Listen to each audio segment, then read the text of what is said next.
கஷ்டமா தான் இருக்கு. எனக்கு கஷ்டமா இருக்கு. அதனால எனக்கு தெரிஞ்சு அவர் வரலாம்.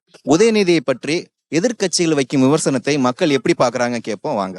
ஏங்க சில பேர் தாங்க அவர் இப்போ வந்தார் அப்போ வந்தாருன்னு சொல்றாங்க. என்னைக்கு அவர் இளைஞரணி ஆரம்பிச்சாரோ அன்னைக்கே ஒரு கட்சி ஃபீல்டுல இறங்கிட்டாரு. இவங்க பல பேர் பார்க்கல. அதுக்கப்புறம் அவர் வந்து உள்ளாட்சித்துறை அமைச்சராக இருக்கப்போ உதயநிதி அண்ணன் இந்த பகுதி ஆயிரம் விளக்கு பகுதியாக இருக்கட்டும் மற்ற எல்லா பகுதியிலையுமே வந்து மக்கள் பணி செஞ்சுட்டு இருக்காரு. இதை விட என்ன இதை பத்தி தெரியாதவங்க தான் அதை பத்தி சொல்லிட்டு இருக்காங்க. முதல்ல வந்து வரலாறை படிக்க சொல்லுங்க. திமுக எப்போ ஆரம்பிச்சது, திமுகவில் வந்து தலைவருங்க எப்போ வந்தாங்க, அதுக்கப்புறம் 2ஆம் கட்ட தலைவர் யாரு, 3ஆம் கட்ட தலைவர் யாரு, இதெல்லாம் சிந்தித்து செயல்பட தெரியாத சில தற்கூறிங்க பேசுறது தான் இதெல்லாம். துணை முதல்வர் உதயநிதி ஸ்டாலின் வந்து இதே ஆயிரம் விளக்கு தொகுதியில பிறந்தவர், புரியுதுங்களா, கோபாலபுரத்தில். அங்க இருந்தாலும் அவரோட நட்பு ரீதியான்னு பாத்தீங்கன்னா இது ஃபுல்லாவே இந்த சுற்று வட்டார பகுதி தான். இதை பத்தி தெரியாதவங்க தான் இதை பத்தி பேசிட்டே இருப்பாங்க.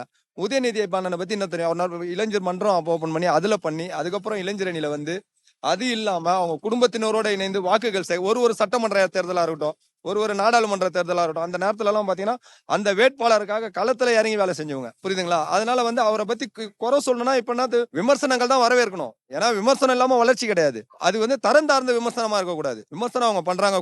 எந்த அரசியல் குடும்பம் இல்ல, குடும்ப அரசியல்றாங்க. சரி, ஓகே, குடும்ப அரசியல். ஏன் மத்தவங்க இதுல குடும்ப அரசியல் இல்லையா சொல்லுங்க. எல்லாத்துலயும் குடும்ப அரசியல் இருக்கு. ஆனா வழி நடத்தும் திறன் யாருகிட்ட இருக்குன்றதான் நம்ம